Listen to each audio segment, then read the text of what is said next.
Selamat datang saudara-saudari. Hari ini kita mau bersambung dalam Markus babak 15. Yesus di hadapan Pilatus.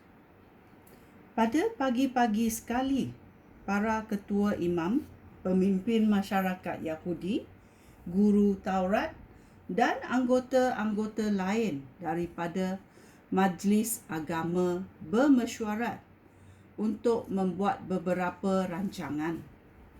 Mereka mengikat Yesus, lalu membawa Yesus pergi untuk diserahkan kepada Pilatus.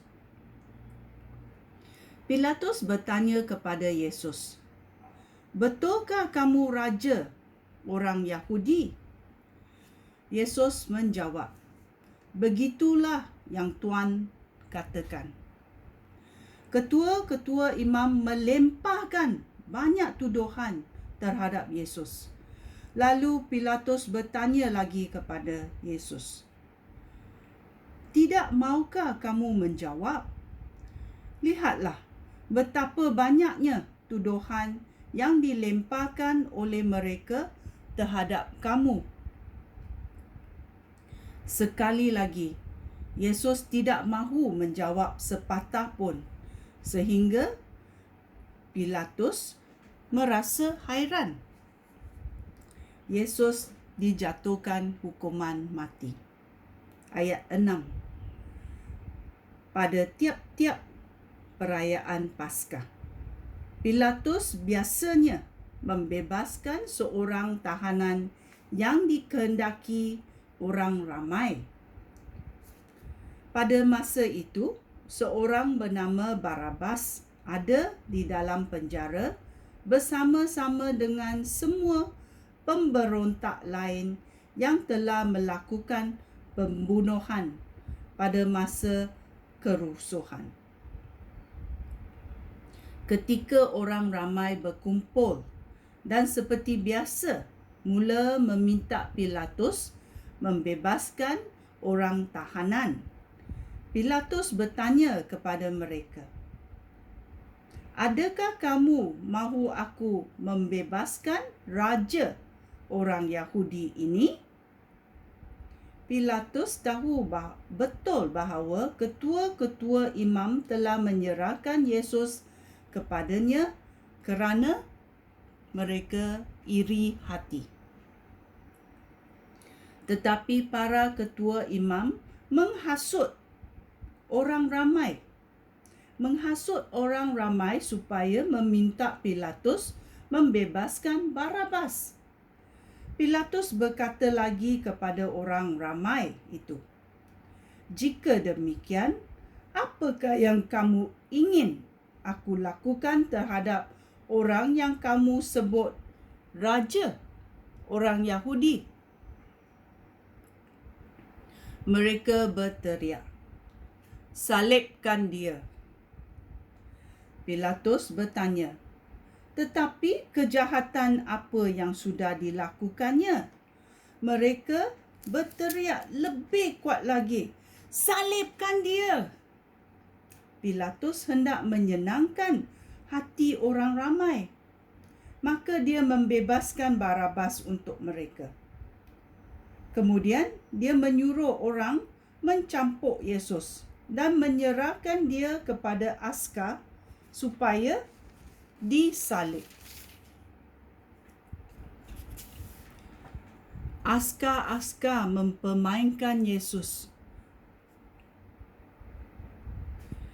Ayat 16. Askar-askar membawa Yesus ke balai istana Gubernur dan mengumpulkan semua askar yang lain. Mereka memakaikan jubah ungu kepada Yesus serta membuat mahkota daripada ranting-ranting berduri, lalu meletakkan pada kepala Yesus. Setelah itu, mereka memberikan hormat kepadanya. "Daulat Raja orang Yahudi!" Mereka memukul kepala Yesus dengan kayu, meludahi Yesus serta sujud di hadapannya. Setelah mereka mempermainkan Yesus, mereka menanggalkan jubah ungu itu lalu mengenakan pakaiannya semula. Kemudian mereka membawa Yesus keluar untuk disalib. Yesus disalibkan. Ayat 21. Di tengah jalan, mereka berjumpa dengan seorang bernama Simon. Dia baru datang dari kampung dan sedang memasuki bandar. Askar-askar memaksa dia memikul salib Yesus. Simon berasal dari Kirian. Dia bapa Alexandra dan Rufus.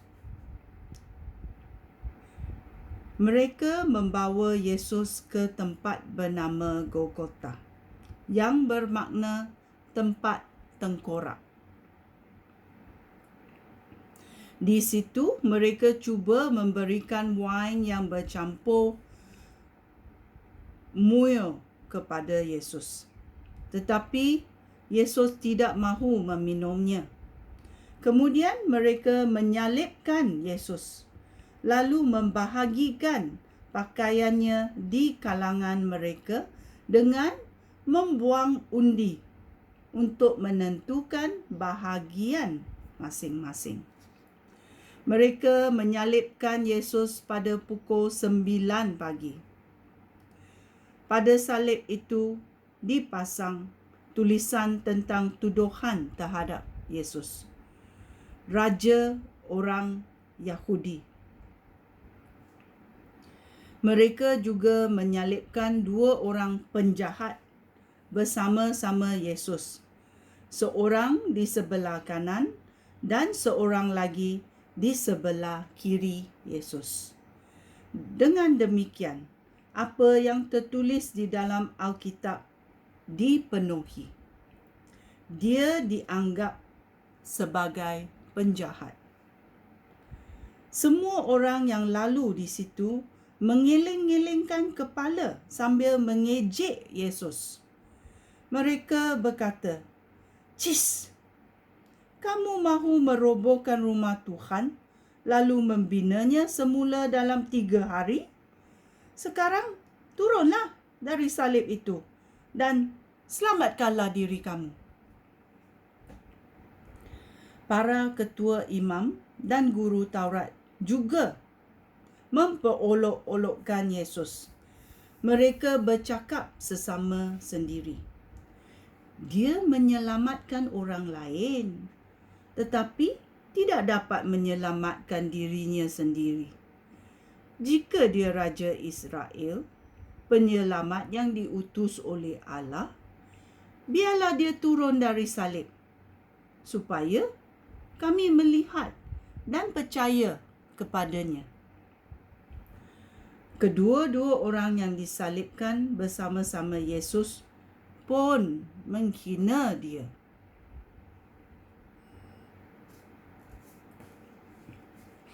Kematian Yesus. Ayat 33. Pada tengah hari, selama 3 jam, seluruh negeri itu menjadi gelap. Pada pukul 3 petang, Yesus berseru dengan suara lantang, "Eloi, Eloi, lama sabachthani," yang bererti, "Ya Allahku, ya Allahku, mengapa engkau meninggalkan aku?" Beberapa orang di situ mendengar seruan itu lalu berkata, "Dengarlah, dia memanggil Elia." Seorang daripada mereka lari mengambil bunga karang lalu mencelupkannya ke dalam wain murah. Kemudian bunga karang itu dicucukkannya pada hujung sebatang kayu lalu dihulurkannya ke mulut Yesus sambil berkata, "Tunggu. Mari kita melihat kalau-kalau Elijah datang menurunkan dia daripada salib. Lalu Yesus berteriak dan menghembuskan nafas yang terakhir. Tirai yang tergantung di dalam rumah Tuhan koyak dari atas sampai ke bawah sehingga menjadi 2 helai. Ketua askar yang berdiri di hadapan salib itu melihat bagaimana Yesus meninggal. Oleh itu, dia berkata, "Memang benar orang ini anak Allah." Ini ayat 39. Ketua askar yang berdiri di hadapan salib itu melihat bagaimana Yesus meninggal dunia. Oleh itu dia berkata, "Memang benar orang ini anak Allah." Di situ juga ada beberapa orang wanita yang menyaksikan semua dari jauh. Antara mereka ialah Salomo, Maria Magdalena, serta Maria, ibu Yakobus yang muda dan Yoses. Mereka lah wanita yang mengikut dan menolong Yesus pada waktu dia di Galilea. Di situ juga ada banyak wanita lain yang telah datang ke Yerusalem bersama-sama Yesus. Penguburan Yesus. Ayat 42. Hari sudah senja ketika Yusuf dari Arimatea tiba. Dia seorang ahli majlis agama yang dihormati orang. Dia menunggu-nunggu masanya Allah memerintah. Hari itu hari persiapan, iaitu hari sebelum hari Sabat. Oleh itu, dengan berani Yusuf menghadap Pilatus dan memohon jenazah Yesus. Pilatus hairan mendengar bahawa Yesus sudah meninggal. Lalu dia memanggil ketua askar dan bertanya sama ada Yesus sudah lama meninggal. Setelah mendengar laporan ketua askar itu, Pilatus membenarkan Yusuf mengambil jenazah Yesus. Lalu Yusuf membeli kain linen. Setelah dia menurunkan jenazah Yesus, dia membalut jenazah itu dengan kain linen, lalu meletakkan jenazah itu di dalam sebuah kubur baru yang dipahat di Bukit Batu. Selepas itu, dia mengulingkan sebuah batu besar untuk menutup pintu kubur itu. Maria Magdalena dan Maria, ibu Yoses, memperhatikan tempat jenazah Yesus diletakkan. Ini adalah peristiwa-peristiwa yang berlaku ke atas Yesus.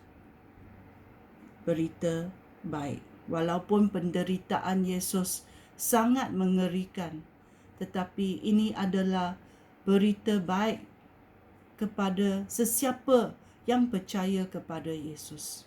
Berita baik dalam Markus babak 15. Sekian, terima kasih. Shalom.